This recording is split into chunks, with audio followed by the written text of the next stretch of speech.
অস্ত্রোপচারের পর বিপদমুক্ত সৈফ আলী খান। মুম্বাইয়ের লীলাবতী হাসপাতালে ভর্তি অভিনেতা। হামলার জেরে একাধিক সার্জারি ছোটে নবাবের। দেহ থেকে বের করা হয়েছে ছুরির অংশ। শিরদাঁড়ায় গুরুতর চোট থেকে অল্পের জন্য রক্ষা।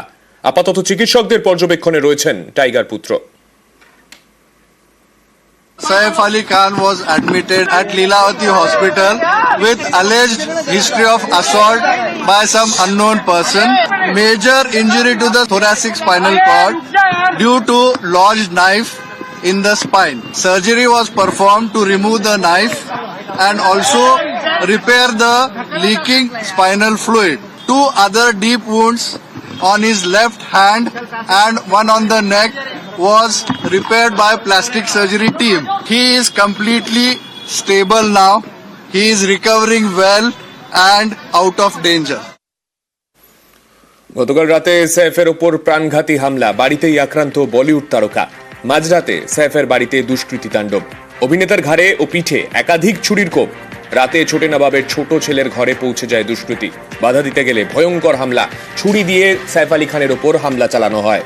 শরীরের একাধিক জায়গা জখম হয়। সিসি ক্যামেরা ফুটেজে ধরা পড়েছে হামলাকারীর ছবি।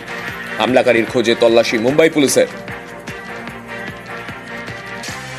अभी तक के इन्वेस्टिगेशन में ये एक चोरी का अटेम्प्ट था, ऐसा हमारे इन्वेस्टिगेशन में निष्पन्न हुआ है। एक्यूज को जल्दी अरेस्ट करने की कोशिश हमारी चल रही है और एक बार एक्यूज अरेस्ट हो जाता है तो उसके बाद आगे के डिटेल्स ये हम आपसे डिस्क्लोज कर पाएंगे। एक एक्यूज्ड आइडेंटिफाई हो चुका है, उसने स्टेयरकेस का यूज़ किया था, ये पता चला है। उस एक्यूज को अरेस्ट करने के लिए टीम्स फील्ड पर है। আমি তো কমপ্লিটলি শক এখন অব্দি। আমি ভাবতে পারছি না কেন যেভাবে সিকিউরিটি আছে বিল্ডিংটায়, যেহেতু ওরা টপ 3টে ফ্লোরে থাকে, সেখানে বয়জিং করা ইনমেন্সলি ইম্পসিবল। মানে আমরাই ঢুকতে গেলে আমাদের অনেকগুলো সিকিউরিটি লেভেল ক্রস করে যেতে হয়। যদিও আমরা এখন চেনাশোনা মানুষদের ওরা ঢুকতে পারে, তা সত্ত্বেও মানে সাধারণ মানুষের পক্ষে ইম্পসিবল ঢোকা বয়জিং করে। আর ব্যান্ড্রার মতন ওরকম একটা জায়গায় টপ সিকিউরিটি চারিদিকে প্রমিনেন্ট একটা জায়গায়, মানে আমি নিজেই সকাল থেকে শক পুরো ইনসিডেন্টটায়। যতই আপাতত উনি আউট অফ ডেঞ্জার, এটাই এখন সবচেয়ে ভালো খবর আর কি। বাড়ি পৌঁছেই হুলস্থুল অবস্থার সাক্ষী করিনা কাপুর। গতকাল রাতে ইনস্টাগ্রামে পোস্ট করেন হিরোইন। রাতে হাসপাতালে যান শর্মিলা ঠাকুরও।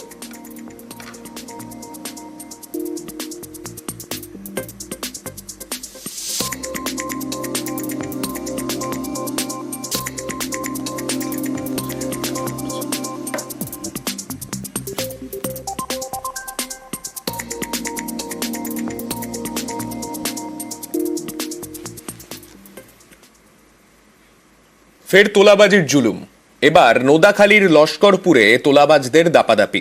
স্থানীয় ব্যবসায়ীর থেকে 5 লক্ষ টাকা দাবি। টাকা না দেওয়ায় দুষ্কৃতীদের রোষের মুখে ব্যবসায়ী। টাকা আদায় মঙ্গলবার হামলার অভিযোগ। দোকান বাড়িতে চড়াও দুষ্কৃতী দল। ব্যবসায়ী স্ত্রীর শ্লীলতাহানির অভিযোগ।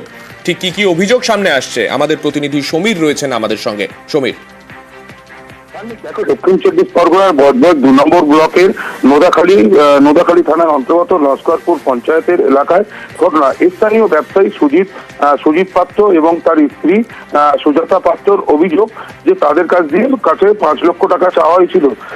অস্বীকার করার পরেই 14 তারিখ জানুয়ারিতে 14 তারিখে তার বাড়িতে আচমকাই হামলা হয় এবং সেই হামলার ছবি সিসিটিভি ফুটেজে দেখা গেছে।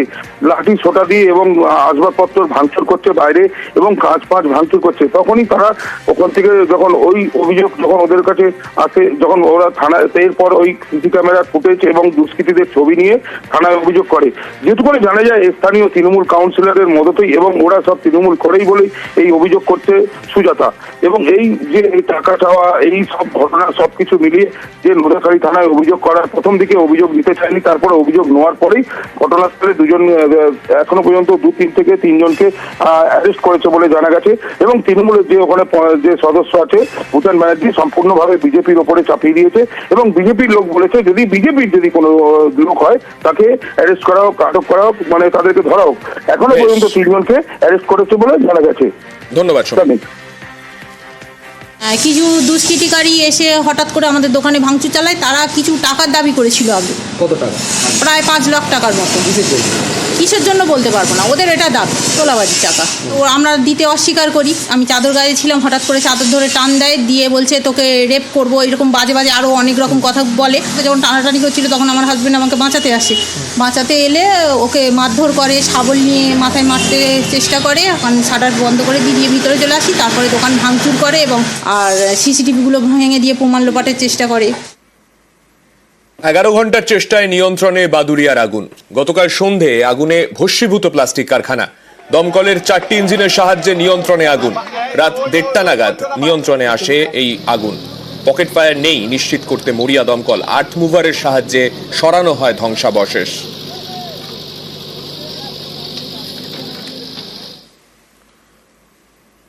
রাতেই মেদিনীপুর মেডিকেলে নতুন সুপার ইন্দ্রনীল সেন।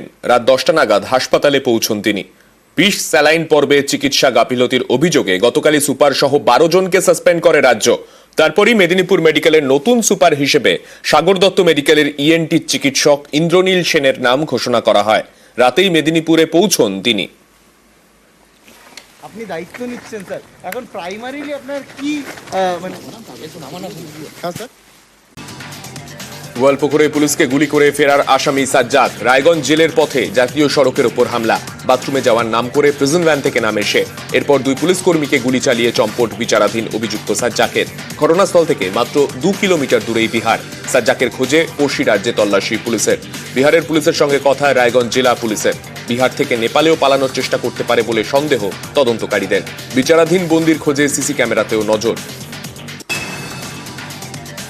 ডিজি রাজীব কুমারের দাবাং নির্দেশ। দুষ্কৃতীদের 2 রাউন্ড গুলির পাল্টা পুলিশের 4 গুণ গুলি। কড়া নির্দেশ ডিজির। বুধবার গোয়ালপুকুরের পাঞ্জিপাড়ায় 2 পুলিশ কর্মীকে গুলি করে পালায় বিচারাধীন আসামি। আহতদের দেখতে শিলিগুড়িতে হাসপাতালে গিয়েছিলেন ডিজি রাজীব কুমার। আমার শুধু একটাই মেসেজ আছে আমাদের সহকর্মীদের জন্য, আমাদের সকলের জন্য। দুষ্কৃতীরা যে গুলি চালিয়েছে এটা আমাদের সকলের উপরে গুলি আছে, এটাতে আমরা ভালো জবাব দেব। We are trained like that. আর নর্মালি আমরা যে নর্মাল লোকজন আছে ওদের আমরা সিকিউরিটি প্রোভাইড করি, আমরা ওদের জন্য সুরক্ষা প্রদান করি। কিন্তু যদি কোনো ক্রিমিনাল পুলিশ ফোর্সের উপরে গুলি চালাবে, যদি একটা গুলি চালাবে আমরা চারটা গুলি চালাবো। আমরা এটা প্রতিবদ্ধ আছি অ্যান্ড উইল ডু ইট।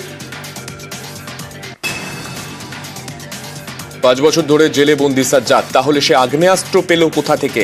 এ নিয়ে উঠছে প্রশ্ন। পুলিশের দাবি কোর্ট লকআপে থাকাকালীন সাজ্জাকের কাছে আগ্নেয়াস্ত্র পাঠানো হয়েছিল। वो जो 7.65 बोर का ये एमिनेशन है जो कि पुलिस यूज नहीं करती है, वो नॉन रेस्ट्रिक्टेड बोर है। जो पुलिस यूज करती है वो रेस्ट्रिक्टेड बोर यूज करती है। हम लोगों को जो प्रिलिमिनरी इंक्वायरी में पता चला है कि जब वो कोर्ट लॉकअप में उसका था, उस दौरान उसके पास वो फायर आर्म पहुंचाया गया है।